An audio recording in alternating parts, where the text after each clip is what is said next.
వీలు పెట్టడము ఇదంతా చూసిన తర్వాత పబ్లిక్ ఎవరికో డౌట్ వచ్చి మనకి పోలీస్కి ఇంటిమేషన్ ఇవ్వడం జరిగింది.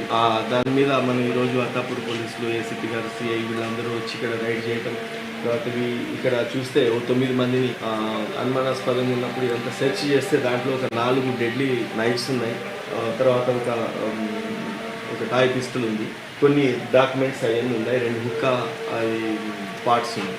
ఇవన్నిటిని కలిపి వీళ్ళని కూడా మనం కస్టడీలో తీసుకోవడం జరిగింది. వాళ్ళ క్రిమినల్ ఇంటిమేషన్ ఇప్పటివరకు ఇంట్రాగేట్ చేసిన దాని ప్రకారం మనకు మొన్న శంషాబాద్లో ఒక ఫామ్ హౌస్లో కొంతమందిని అరెస్ట్ చేయడం జరిగింది.